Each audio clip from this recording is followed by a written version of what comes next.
AB, so inevitably from line AB. What I need to do is I need to take the distance D to 1, right?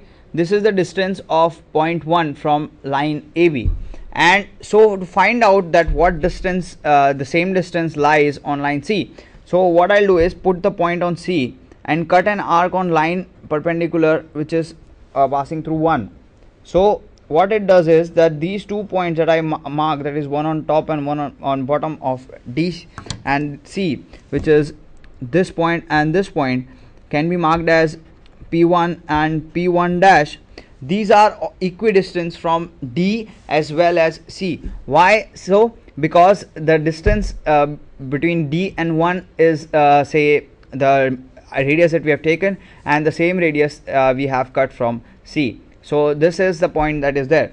So similarly, again what we will do is we'll take from D to 2, that is the next distance, and keeping it on C, we'll cut an arc above here and here, and similarly we will do the same for 3.3. So we'll take from C and cut an arc here and cut an arc here, and if the line is not there, we'll just extend the line so that we have the intersection points. Okay, and I will mark these points which are there, the intersection points. These are the intersection points, P2 and P3, and this is P2 dash and P3 dash. Now I have these many points. Now a smooth curve passing through all these points will give me the solution of the curve that I require. First I'll draw the top side. Okay, a smooth curve.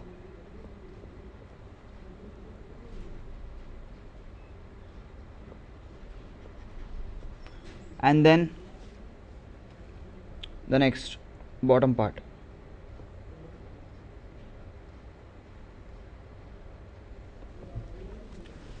Okay, and you can extend it further if there is space, because it will be this green path that is being followed. Or I'll do one thing, I'll just darken it with black so that this is visible nicely.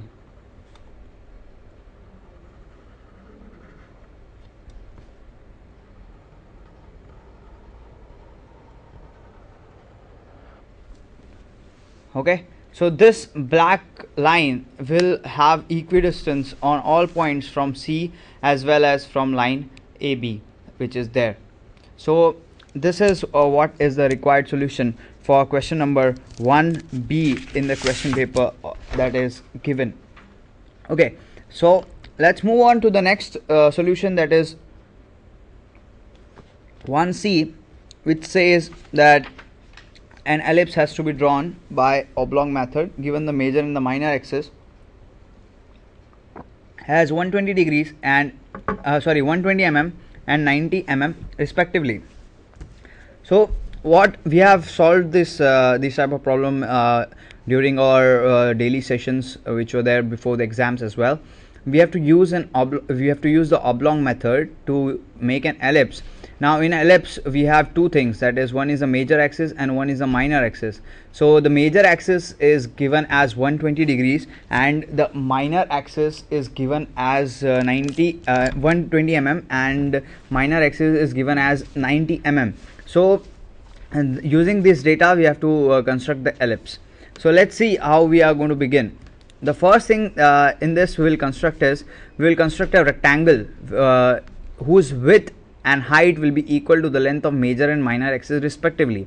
So the width of the rectangle would be 120 mm and height of the rectangle would be 90 mm. So using this data we will construct a simple rectangle which will be PQRS, and in that the height will be PS as an RQ which will be equal to 120 mm and width will be equal to PQ and RS, that is 90 mm. So let's see. So this is the rectangle PQR and S, and in this width is equal to the length of the major axis, that is 120 mm, and the height, that is equal to the length of minor axis, that is 90 mm. So this is the rectangle in which the ellipse has to be constructed. Now moving on, we have to, now as we have the major and the minor axis has to be drawn. Now these major and the minor axis will be drawn from midpoints of the lengths that we have drawn. For example, the major axis will be drawn from the midpoints of the heights, that is the vertical segments, and the minor axis will be drawn from the this midpoints of the horizontal segments, that is the width that is there, and the intersection point of both of them would be O. So first of all, let's mark the midpoints of both PS, the midpoint is A, and QR, the midpoint is B.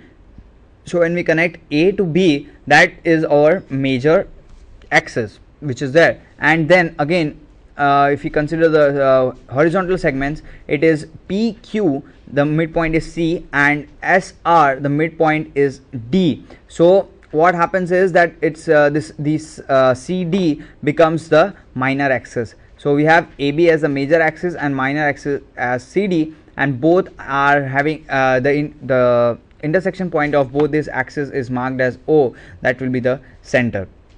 Okay, now the next thing that we have to do is we have to divide these 4 segments into into 7 equal parts.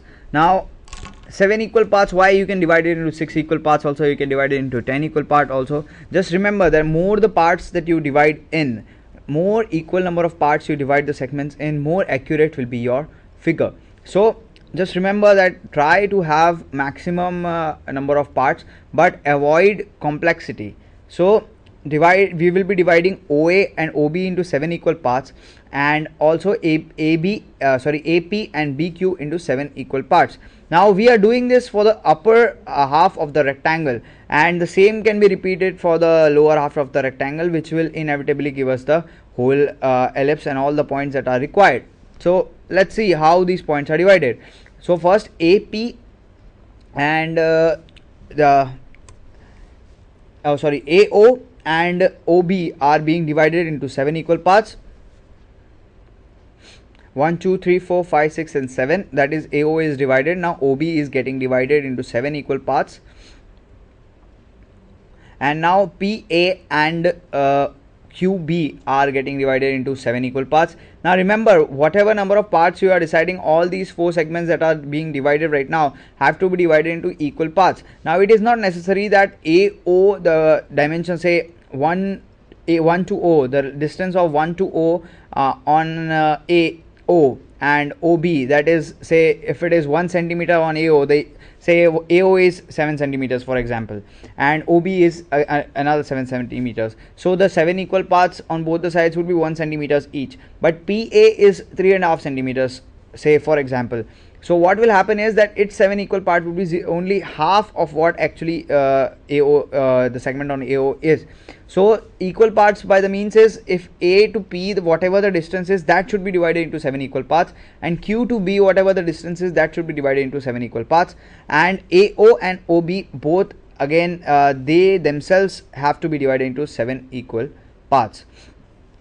So once this is done, the next step is like we have to use the endpoints of the axis. Now what now once we have this, we'll connect with point C and we'll connect with point D. See how it is. Using point C, from point C, straight lines from to A1 PA, that is C to 1, C to 2, C to 3, C to 4, C to 5, C to 6, C to 7, C to that is C to 7, that is on the left hand side, as you can see with the blue lines, and the same will be repeated on the right hand side. So with the end of the minor axis. So this is being done for the upper half. Now the same can be done for the lower half as well. Now what we have to do is, now using the divisions which are there on the major axis and point D, from point D we'll be passing the line through 1 and cutting the line C1 at P1 and P1 dash, and similarly we'll do it for 2, 3, 4 and 5 on both the sides of the minor axis, which goes as this point is given in red, which will be the intersection point, because say D is passing through 0, so C is the point. Now what will happen is we will from D to 1 we will draw a line and extend it to meet this line C to 1 at say P1, and similarly D to this side will extend this line to meet here at P1 dash, and similarly we'll do it for all the other points as well. This is P1, P2, P3, and it will go up till P7. So P5, and finally we have P6, and we have finally P7. So this is done for the left hand side. Now we will do it for the right hand side. P1 dash, P2 dash, and it will go on till P7 dash.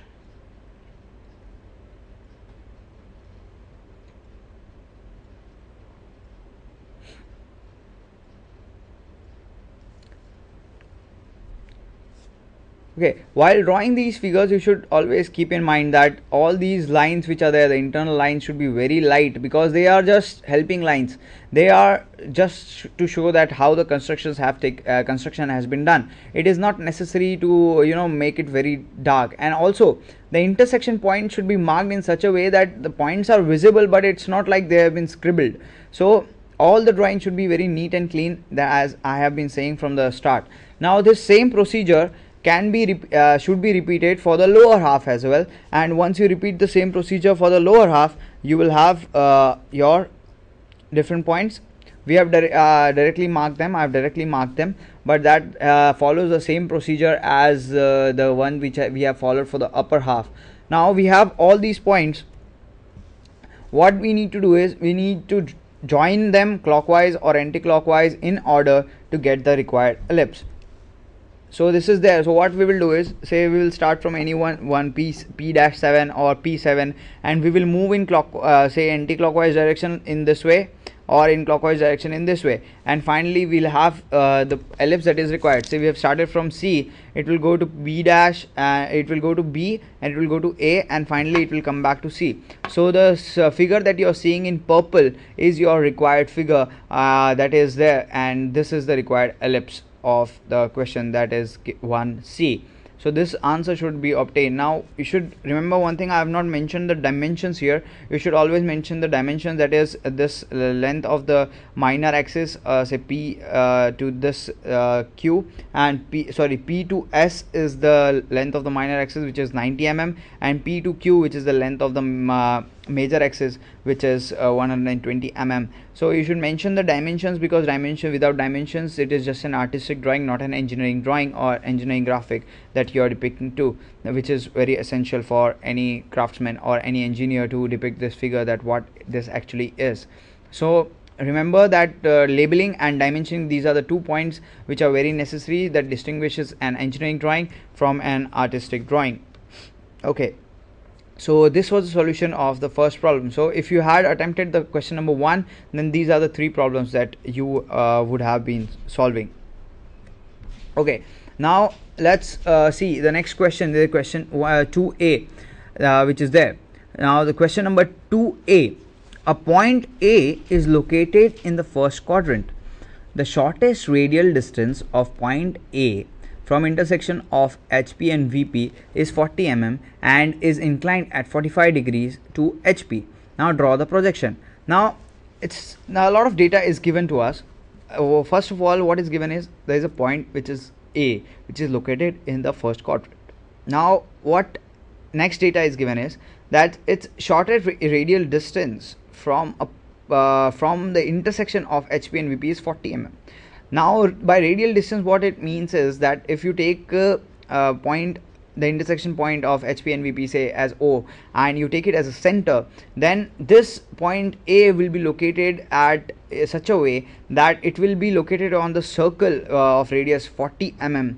And where exactly it will be located is that if you draw a line from point O up till that point, that line will make an angle of 45 degrees with respect to HP. And using this data, we have to draw the projection of HP. We have to draw the projection of this line, and of this point. So let's do it on the teletop. We have, okay, so first again what I'll do is I'll write down my given data.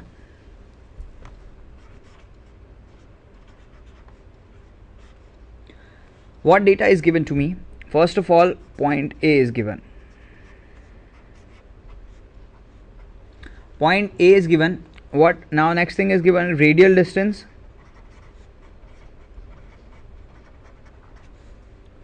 from HP and VP intersection. It is what? 40 mm, right? The next thing that is given to me is what? That it is making an angle. The line makes 45 degrees with HP. Okay, so and it is in the first quadrant. This is point A, first quadrant, correct? Now what I need to do is, see, first of all I'll say I'll draw this quadrant and I'll assume that it is somewhere here. This point is somewhere here, and yes, I know that this is the intersection point, intersection O, and this is the point A, so this should be 45 degrees, and this point A, what is which is there, its projection has to be drawn. So how will I do this? So let's see how will I do this. Let's begin by making the axes. Let's draw the HP and VP first.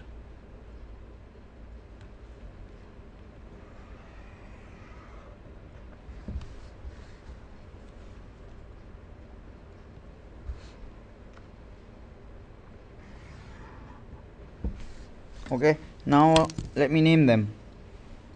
Say this is X and this is Y, this is X dash and this is Y dash. Okay, so I have named them. Now what I'll do is I'll plot the point. Now how would I plot the point is, first of all I need to draw a straight line of 45 degrees. Now for that I will mark 45 degrees. First of all I'll keep this protector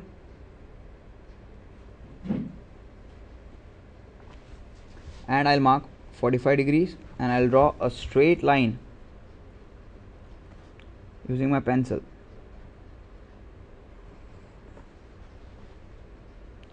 So this kind of becomes a reference line for me, and on this somewhere the point lies. Now for that point what is given